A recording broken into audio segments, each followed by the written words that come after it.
Doing something as noble as putting your child on the title of your property could cost you everything. Welcome back to part 2 of my conversation with a certified financial planner, my good friend Trevor Chiu.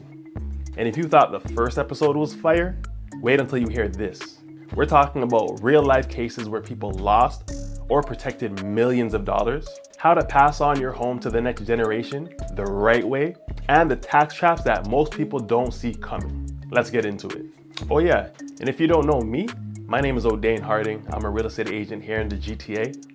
And if you like what I'm cooking up, don't forget to like and share this with a friend. And if you have any questions or want to have a conversation, just schedule a time to meet with me. My calendar link is in the description.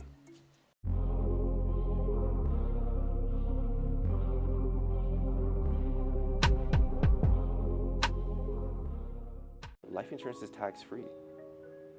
If you put more money into it and have it as like a cash value life insurance, you can actually access a portion of the death benefit before you pass away while you're living, kind of like a house.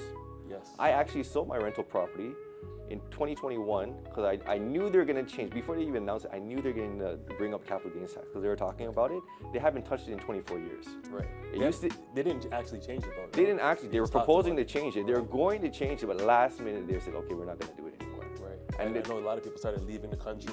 And people started transferring houses because they were so worried. I got my cousins to transfer a rental property to their son. Right. In case they increase it, right? Because the difference if they transfer it now opposed to a couple months later in June 25th would have been like 50, 60, 70 grand. Right. Yeah. For the same property. For what? Right? Yep. So, and I said, even if they don't change it, it's still better because it'll be his principal residence. And from going forward from that point on, it'll be tax-free for him. Right. The longer you keep it in your name as a second property, the larger that tax bill gets, unless the property devalues, right? And that's different. Right. Which is seldom because if you think about it, banks need to lend you more money. So they need the value of houses to increase. And the governments, they technically need to tax you more because we got a big deficit. They got to collect on these taxes. And one of those ways to collect is capital gains tax, right? Or increasing the taxes in the future. So that's part of the issue. I don't know what capital gains tax is going to be when you're 80, when you pass away, when you sell the house 20, 30, 40, 50 years from now. Right. It could go back up to 75% like they were going to do, or it could go to 66%, or something else. They've changed it at least, I think, 6 times since it was created in the 1970s, capital gains tax, right? Right. Okay. So it's really important. You want to leave property, you got to find a way to pay for it. So what I did is I sold my second property in 2021 just for under $1 million. I had no mortgage on it, so it was all cash. I took a third of it, paid off my mortgage, so mortgage free. Nice. I took a third of that money. I only had to invest a third of it into a specially designed life insurance policy. So it's not a particular type of, it's specially designed, whereas I bought the minimum amount of permanent whole life insurance, payable for like 10 or 20 years, and then it's paid off for the rest of my life. But I add, the rest of it is mainly a 10-year term life insurance policy, which is really cheap. I pay like $1,000 or $500 for $1 million or $2 million of term 10 life insurance. Okay, that's $1,000 per month? No, per year. Per year, yeah. And most people, when they're young, they need term insurance because you have a young child. Like I have 2 young daughters, like a 5-year-old and an 8-year-old, right? I don't have any debts, but I may have some capital gains taxes I may need to pay if I buy second properties, or I have a corporation. Corporate shares are taxable when you pass as well. So I want to be able to provide for that as well.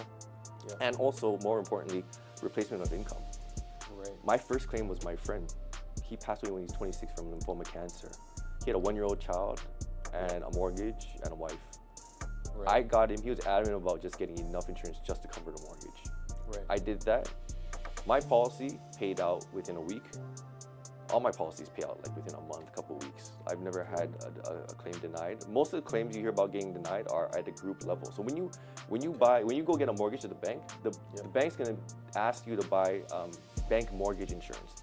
If you get ill or you pass away, it'll pay off the bank and only the mortgage amount. So you're buying, it's technically group insurance because they don't do any underwriting until you make the claim, which is really bad because I can show you a CBC, it's called In Denial documentary. And this was like years, decades ago. TD, lots of different banks, they don't pay the claim because when they do the underwriting, they're like, oh, you didn't qualify in the first place. You answered this question incorrectly. And the bank representative isn't licensed and doesn't understand health questions, and the client may not understand health questions. They're just trying to sell a product and push quotas. That's crazy for the fact that they can take your money for months on end, and then when it comes to the point where you need it, they just say, nah, you didn't They qualify. they're going to refund, they'll probably refund your money unless it's fraud. Right. If it's blatant fraud, they can keep your money. They usually don't. I've only read of a few cases where they actually kept the money because of fraud, right? In all other cases, if it's just misrepresentation, they'll just refund the money. And I had clients who got the same client who passed away. He would have had an extra $1 million. Today actually, one of the insurance companies said we paid out the claim for $500,000, and he had 2 other policies that the parents own, kind of like a tax-free trust structure that the parents own and controlled. Another like $350, so he got like almost $1 million out of that, tax-free. But they all pay out within like a week. If you get your own life insurance policy, it goes directly to your beneficiary, and they get the whole amount. If you buy at the bank, there's no underwriting up front, and it only covers a decreasing mortgage, and you're paying more than what you would pay individually because you're paying a group rate. You don't do any underwriting. So they're underwriting you like you're a smoker and that you're overweight and unhealthy, right? So just get your own policy. And when you get your own term policy, you can convert it into something later if you really need the insurance. Or if you don't need it, just cancel it. There's no commitment to it. You can cancel it anytime. It's like car insurance, right? So what I did is I bought a whole life policy, a term rider attached to it, and what that does, it creates all this extra optional tax exempt room. So I can overfund one of my particular policies by an extra like $38,000 a year. So I took a third of that money from the sale of my house, and I'm in like my 4th, 5th year by now. And you make profit by after like the 2nd year or so. So it's actually turning a profit. Okay. And each year the cash value is increasing at a rate that's usually, probably by like the 7th year for my policy, will exceed the passive income of my rental property. Except I don't have to manage tenants anymore. I don't have to pay taxes. I don't have to fix property anymore. And when I leverage that asset, none of it actually comes on my policy. So now I've actually created 2 uses of my money instead of one. I gave it to an insurance company to borrow for a little bit, and then I leverage against it. They gave me the money, and they contractually have to give me money. I don't have to qualify for it. They won't ask me to pay back because that's what the life insurance is for, right? And then I can just take it out. They have to give me the loan. They do it in form of a loan, and the reason why I do that is because it's tax-free if you do that. If you take a dividend or you withdraw, there's gonna be some taxes. It's much cheaper to pay interest these days than to pay taxes.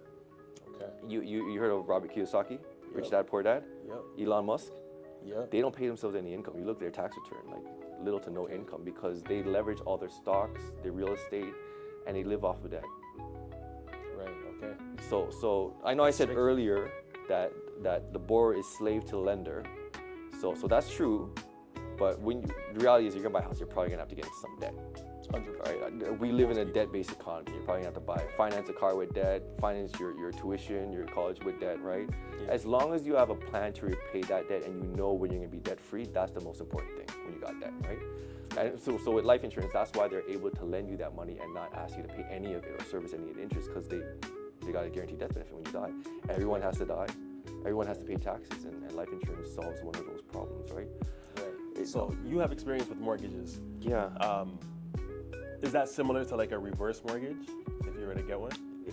So the way I look at it is I basically bought a financial house that I'm going to use later to fund financing for other actual properties and land I'm going to buy.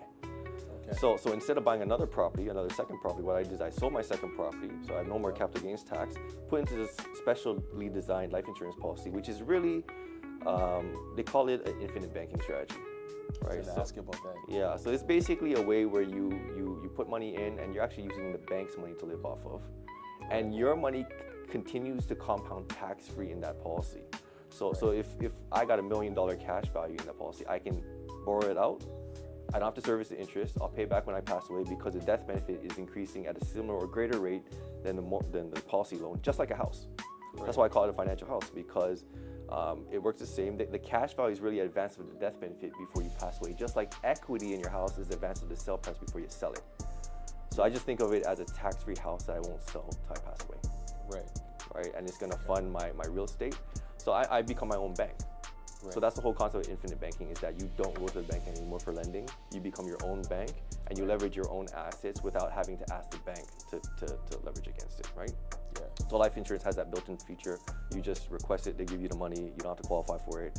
If you collateralize the loan, the policy at the bank, there's some programs where you do have to service the interest, others where you don't, but it's actually easier for a bank to lend on a life insurance policy than a house. because it's got a guaranteed cash value, guaranteed death benefit.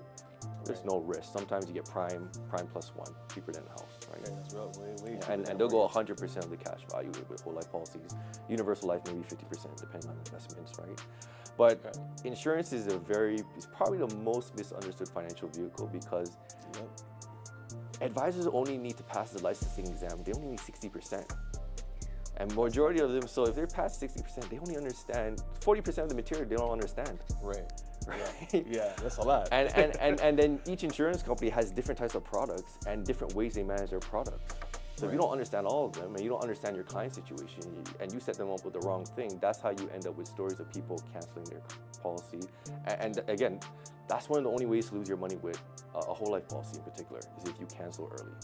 Other than fraud, those are only two ways you can lose money, because the cash value every year increases, it locks in, and every year the dividends paid out is vested for life, right? So I think of it just like a financial house, and I use that to fund other properties, because when you leverage against life insurance, it does not show up on your credit bureau. Personally, even if you leverage it at the bank, it doesn't show up on your credit bureau. So instead of using my second property to leverage to go buy another property, it's gonna lower my ability to get a higher mortgage. So what I do instead, put into life insurance, use that to finance my property. It doesn't affect my credit, and then now I have another property, and then I can use that property to later refinance, pull equity out, and live off of or fund another property. But also now I have the money to pay the final tax liability on all my second properties. So if I really want to leave second properties to my family, I can now, and they don't have to sell the properties. My uncles and my father are still withdrawing dividends from a corporation since 2008, because they don't want to get hit with the 30% dividend tax. So they're slowly withdrawing little by little each year. If my grandfather set up a life insurance policy, properly structured, reviewed by an accountant and lawyer, in a corporation, it would create a tax-free dividend.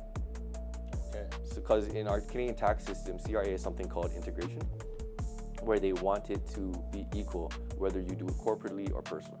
There's some loopholes, but one of them is life insurance is tax-free personally, so it should equate that in the corporate realm. So when a corporation owns, pays for, and is the beneficiary of a life insurance policy, it creates a tax-free dividend. The death benefit minus the cost base of the policy, which is usually zero by the time they're in their 70s, 80s, they can put all that money out tax-free. So guess what Ted Rogers did? So Ted Rogers, the guy who created Rogers Communication, he died, and they called him a really smart estate planner. He had, I'm sure he was high net worth. He had lots of really smart accountants, multiple accounting firms, retained lawyers that advised him to do this, He died with $100 million of life insurance, 12 separate corporate policies. Do you think he needed life insurance? Probably not for the same reasons we're thinking of, right? It's because of the tax-free dividend. His surviving shareholders were able to pull out $100 million from his corporations tax-free. That is crazy. They saved $30 million in taxes by doing that. And you know what? It didn't really cost him anything. Had he left that $100 million in the corporation, he would have lost 30% to taxes. What he did instead is just lend it to the life insurance company, and when he died, $100 million tax-free. For his kids. Yeah, so a lot of these life insurance policies are actually being sold to people like Ted Rogers.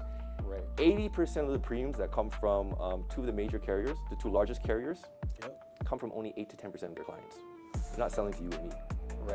Like Sun Life is priced for the high net market value. They're not priced for the middle market. They're not selling to you and me. The majority of their premiums are like $5 million a year, stuff like that, because once you max out your TFSA, once you have a corporation, once you max out your RSP, you have nowhere else to invest tax-free in Canada.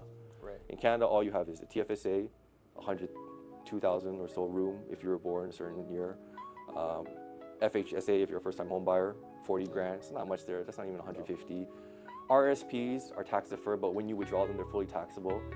They can flow spouse to spouse, tax deferred, but if you leave an RSP to an adult child, it all gets registered as taxable income, 100%. CRA will take half of it in taxes. So if you're gonna buy RSPs, don't buy more than you're gonna spend in your lifetime, or that your spouse can spend in your lifetime. So the only other thing left for Canadians is life insurance. Well, if you were to guess, why do you think the government allows it to be tax-free? For life insurance? Yeah, for the growth to be tax-free, for the death benefit to be tax-free. If you were to guess, why do you think that's the only thing besides TFSAs, first-time home savers account, and your principal residence? I don't know, because it's guaranteed you're gonna die. Yeah, everyone has to die, everyone has to pay taxes. Well, think about it this way. You're stepping in when people pass away, when they become ill or disabled. They control majority of the pension plans in this country. They're responsible for paying people's incomes for the rest of their lives. The government cannot take on those responsibilities. They can't afford to. Right. We can't afford to because it's really us paying for this, our tax dollars, right? And they're already collecting. We're already at 53.53% in Ontario, the highest marginal tax bracket, right? Yeah. So they encourage us to take responsibility of our own affairs, and they want us to invest. They entice us, saying, "Hey, we'll let you invest tax-free through the Income Tax Act, with these insurance policies." Okay, that makes sense. Not only that, it's a good cause. I know exactly where this money is going to because I'm on the other side paying claims. It's going to a loved one when they lost their spouse or their child in that case, right? Or they're sick or disabled. That same client who passed away, a couple of years when he was diagnosed, he had a critical illness policy that paid him out $100,000, and he was able to take time off work and seek alternative treatment and do stuff like that, right? Yeah. And that was all tax-free as well. Yeah. So, and his policy actually, critical illness insurance is unique in Canada and Australia because we're the only two countries that guarantee the premiums. Probably because we have a low population, really good mortality. We got free healthcare system, good laws, we're pretty peaceable, not a lot of crime, right? So they guarantee our premiums. Okay. Guys like Warren Buffett, a lot of other companies, they love buying Canadian policies from terminally ill people. People like my client, he was diagnosed with cancer. He could have took his life insurance policy to Warren Buffett or his company and said, "Hey, I'm gonna die.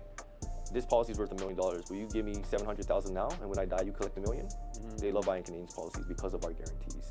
I didn't even know that was a thing. And with critical illness policies, like I have one for $100,000. I pay like $2,000 a year for it. Over 20 years, I'm gonna put like, what was that, $40,000 into it? I can take back all my money tax-free if I cancel it anytime after 20 years or the last rest of my life. Right. And that's important because most people are buying mortgage insurance only for death. 50% of mortgage foreclosures are due to illness or disability, not death. 50%. 50%. Yeah, because you got a 50%. If you're gonna do risk management, so part of my plan, besides the retirement tax planning, I do risk management. I look at all the possible things that could happen to you. Right? We plan for the best. We plan for the worst. We hope for the best. Right. Okay. The highest risk is gonna happen to you. So home insurance, 1 in 1,000 chance of making a claim. Yeah. You need home insurance. You should have home insurance no matter what. Okay. Listen, I know a client of mine, his house burned down, and at the time they didn't have insurance, so they had to source that cash and get the house rebuilt. So that was and get insurance. That's the biggest asset you're probably ever gonna own is a house. You want to insure it, and insurance is cheap. It's not like it's expensive. You insure your car for less, for more. You pay like $200, $150 a month. House insurance is only like $100 a month. Right. Yeah. Besides home insurance, they should also buy title insurance. Right. I don't think it's mandatory, but they should. It's mandatory. Is it mandatory? Usually okay, the lawyers have to make sure they have it. Yeah, because when I bought my house, the guy didn't pay his water bill and tax bill for like 3 years. I would have to pay like $14,000 to hook up my water. If I didn't have home insurance, title insurance. Right. I had another friend, my client. The city came by and was like, we're gonna redo the sidewalk. Your fence is on city property. You gotta move it. Cost me $30,000 to do that. Jeez. I said, did you buy the house like that? He's like, yeah. Go check title insurance. Title insurance should cover it, and they did. Right. Okay. Nice. So besides, you should have mortgage insurance in case you pass away, but the likelihood of you passing away in the next 10, 20 years is less than 5% actually. Okay. So companies that sell only term life insurance, they love selling you term insurance because all they do is collect premiums. They rarely pay out a claim. Right. You're not going to die during that time, right? No. Whereas permanent insurance, it costs more because they have to pay out a claim, and you're gonna eventually pass away and expire, right? Right. Yeah. Right. Okay. So, but so most people are not insured for critical illness and disability. So if you're not employed, you don't have any disability insurance, you should cover yourself for that. That's 1 in 3 chance of making a disability claim in your lifetime. Right. Car insurance is 1 in 300 chance. Okay. The greatest risk in your lifetime is cancer. You have a 1 in 2 chance of contracting some sort of cancer. 1 in 2 chance in your lifetime. I believe it's a statistic because I have so many family members, friends who have passed and turbo cancer since after COVID. Right. Yeah. Listen, I had a tumor on my leg when I was younger, right? Yeah. So I get it. I have another 36-year-old right now with cancer. Yeah. Started out with breast cancer. They do the biopsy, they poke it, it spread somewhere else. Now she got brain cancer. Oh goodness. Right. So they put her in palliative care. She couldn't open up one of her eyes. They gave up on her. I went to the hospital. All I did was show her a lymphatic cleanse. Right. So your body has different lymph nodes. Yes. That get rid of the toxins in your body, and they get clogged because maybe you're wearing a bra or all the time, or you're wearing underwear that restricts those lines of the lymphatic system. You end up with cyst tumors and all these things build up in your system, right? The tumor is just your body's, is the way of telling you, hey, your body's working to contain these toxins in one place so it doesn't spread. Right. Something's misaligned. You need to. But that's why it spreads when you poke it and do a biopsy, right? Yeah. And they have lots of studies proving this, and I've lost at least 7 clients. It's not funny, but yeah. The same way every time. You got minor cancer, don't worry, you got a good chance of getting rid of it. Let's do a little radiation chemo. fry your organs a little bit, and then it comes back somewhere else. Let's do a biopsy, poke it, comes back somewhere else, spread some more, and then they eventually die of. Right. Of and God that's knows expensive what, treatment too. right? Yeah. So and we fund all of that. My client who was in palliative care, she didn't have any OHIP. They're charging $3,000 a day to be in palliative care. $3,000 a day. $3,000 a day. It's a business. And guess who pays for that? We do. Yeah. Okay. We Cancer treatment. About taxes, but you know, I'm not to get political, but I think you mentioned something earlier about I don't even know what it was about, but essentially we put in place back into government the liberals who spend more and usually have the taxes higher. So they spend more. They got a deficit, so they're gonna have to collect more taxes, or they're gonna have to run some of their businesses to create more income somehow. Right. Some of their state-owned businesses, right? Yeah. Not to offend any of you liberal supporters out there, but it's just the facts, right? Well, I mean, they tell you what they're gonna do, right? I mean, whenever they're campaigning in my area, they're like, hey, you know, I'm running. We want to try to get you more money for your area. I'm like, where's the money coming from? It's coming from my pocket or my children's pocket. You're just kicking the can down the line, right? Yep. And again, I can't tell you what the tax rate's gonna be when you're 80 or when you're 60 or when you trigger that tax liability. So you don't know what it is, right? No. So that's the issue, right? So I'm not saying to not invest in real estate, but have a plan on how you're gonna repay the debt. Remember, the borrower is slave to the lender.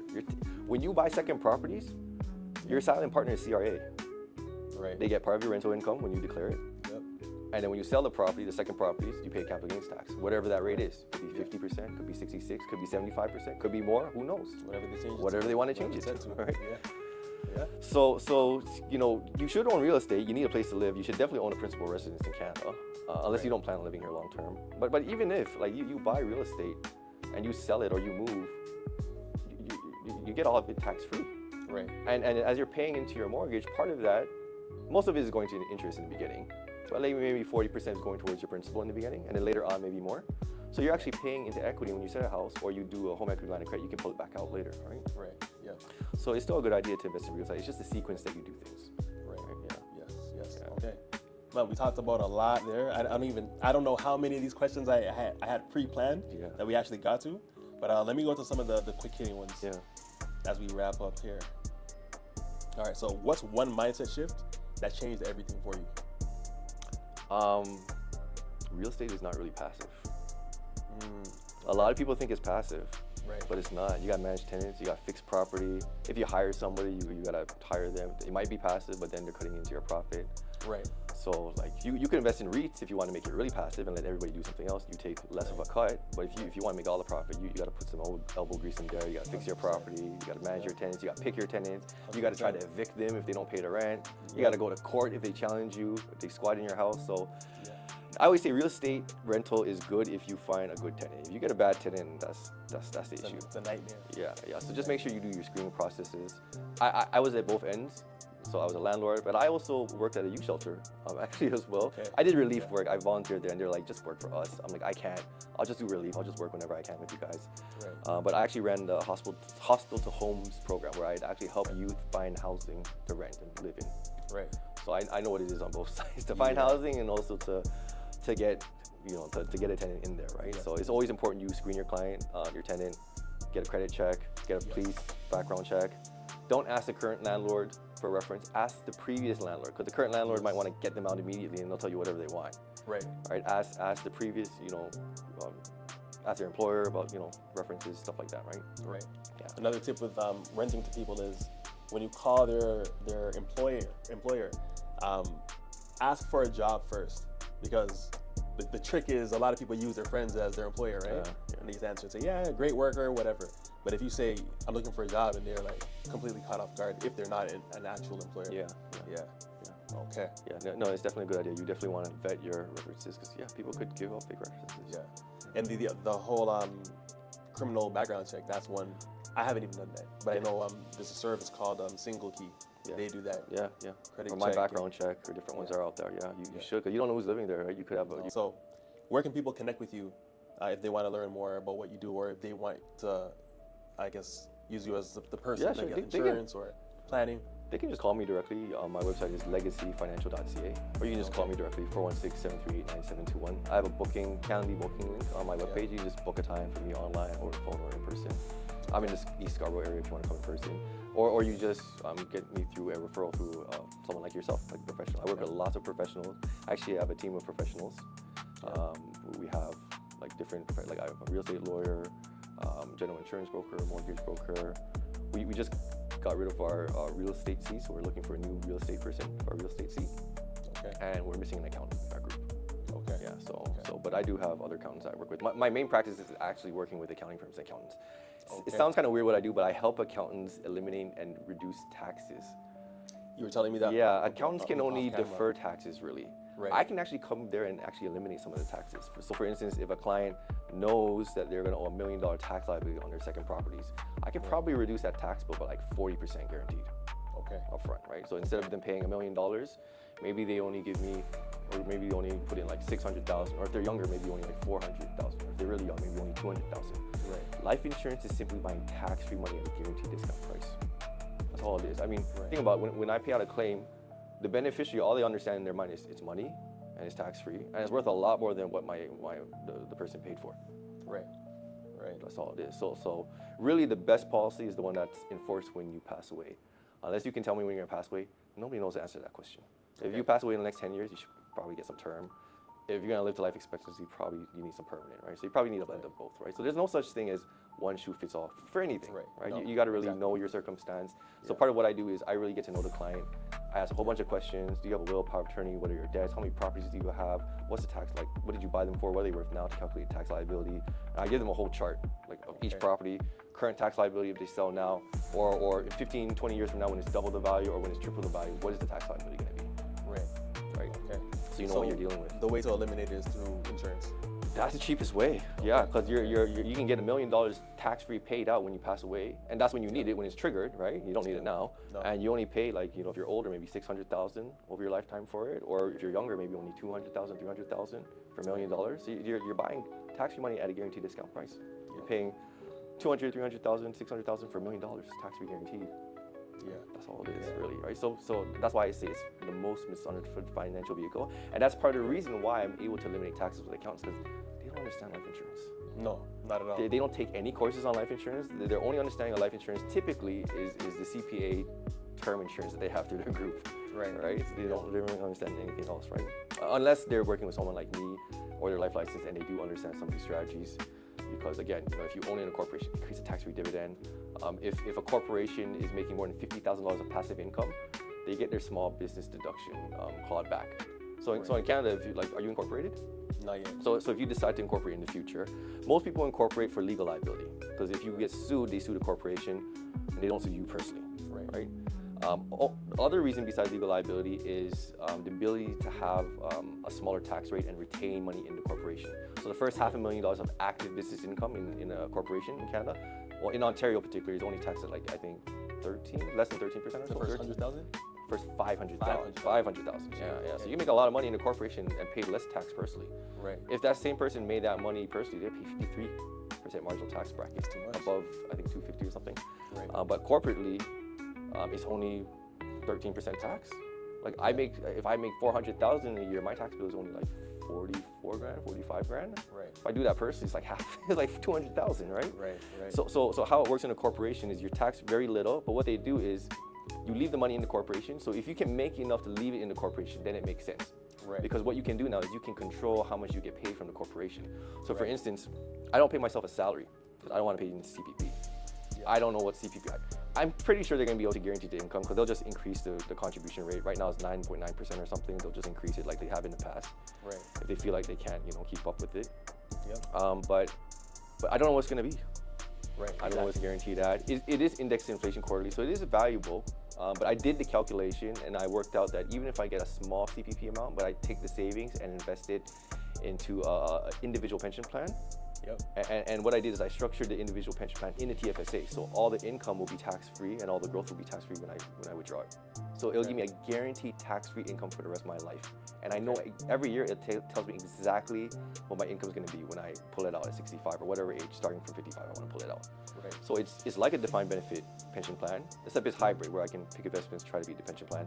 Whereas CPP is taxable and it's capped. I'm probably only get the most like $13,000 per year in today's income, today's dollars, adjusted to inflation quarterly, so it might be double by the time I reach retirement, but it's taxable income. Right. So that's the issue, right? Yeah. And if you make too much taxable income, if you make over 90,000 in taxable income, you get clawed back on old age security. So that old age security is a pension they give you. It's roughly $8,000 a year for just living in Canada for 40 years. If you live in Canada for 20 years, you get partial pension, even if you move to another country. But that's taxable as well. Right. And so again, if you make too much, or if you buy too much RSPs, at 71, the government's going to force you to withdraw from your RSPs. Right. Roughly like 6%. It's at 71, climbing up to 14% life expectancy, which is another fully taxable income. So if you got $1 million RSPs and now you have to withdraw 6% a year, right, that's quite a bit. Like, what's that? 60 grand, right, a year. And then if you got 20 grand in CPP and another 8 grand, you're pretty much at clawback. Right. So you have a tax issue, right? Which is another reason why people like Robert Kiyosaki and Elon Musk, they don't pay themselves. Right. They take loans against their property, and they pay interest because it's much cheaper to pay interest, especially when your assets increasing at a faster rate than interest.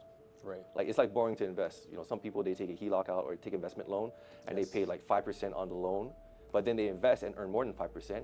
But when they invest, especially if it's non-registered, you can't do it for RSP or TIPS, but for non-registered assets or a business that's taxable, you can write off the interest. Right. So even though you're paying 5%, when you write off the interest, it's not really 5%. Right. And then you're earning more than 5% here. Yeah, it's like arbitrage. You don't have to pay the loan. You can just pay the loan when you pass away or when you sell the asset. Right. If they let you do that, right? Which is typically only with life insurance because they got a guaranteed way. They can't do that with houses because they don't know what the housing price is going to be. Right. Like if you were in Japan in the 1980s, 1990, they would have been in big trouble if they did that because their real estate fell 60, 70, 80%. Right. Like commercial and personal. So still down. And still down. And they don't have enough population to replace their baby boomers, so they don't have enough buyers. So what they're doing is they're importing immigrants, and they're setting them up on dates with Japanese women to move here and become residents and hopefully buy some property. That is crazy. Yeah, and they just came out of negative interest rates. For years, they were paying Japanese people to borrow money. That's how bad it was. Yeah. Because during that, they had a balance sheet recession, meaning they only had enough money to pay their debts. And because they owed more debt than the property was worth, they just paid off all their debt into debt. Right. So they had no more money in their economy to spend. Nobody was spending money. And that's why they pay people to borrow money, but they also charge you to save money in a bank account. So a lot of Japanese people just put cash under their mattress. They don't even put it in a bank account for that reason. I didn't think about the flip side because I knew about the negative interest rates, but I didn't think about that affecting your bank deposits, which is crazy. Yeah. So because the whole idea is when you deposit money, there has to be somebody on the other side to borrow it out and spend it in the economy. Otherwise, it's not creating any GDP, gross domestic produce, right? Yeah. So productivity. So spend it pretty much. So there has to be somebody on the other side to borrow that money. Yeah. Otherwise, you run into issues in your economy, right? You have a bunch of people who are just paying into debt, not creating any jobs or anything, and just making the rich get richer. Yeah. Right. And that's the reason why these systems don't last, because there's no reset to the debt. Guess what happens every 7 years to our economy? We typically have a recession. It's called a short-term debt cycle, right? And that's why King Solomon said every 7 years you gotta forgive the debt. It's almost like he knew if you don't reset the debt, you're gonna have a problem in your economy. And that's exactly what happens. Right. Guess what happens every 50 years to our economy?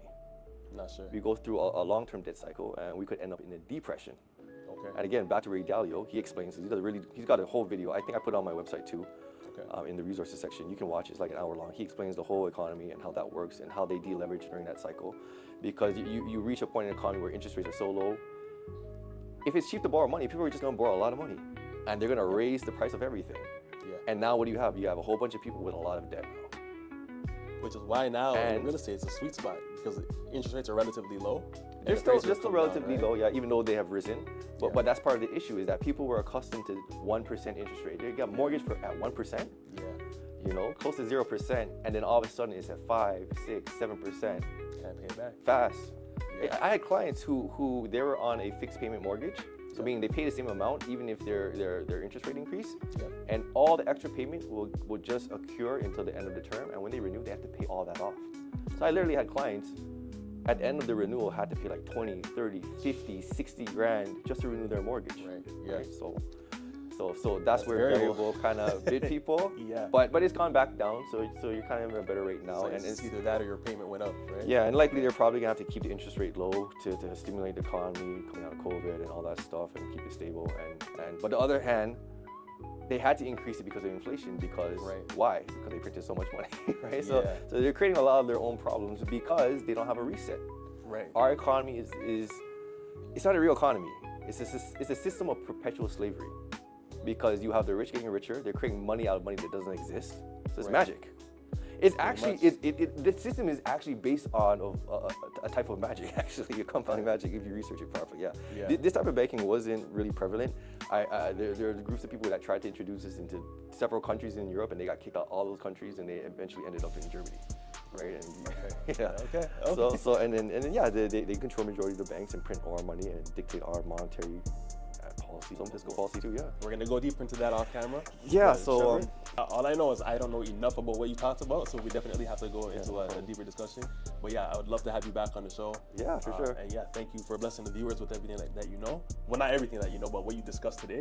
And yeah, we'll get more into an in-depth conversation on the trusts and Yeah, the corporation stuff. Yeah, no problem. yes, sir. All right, thank you. Thank you.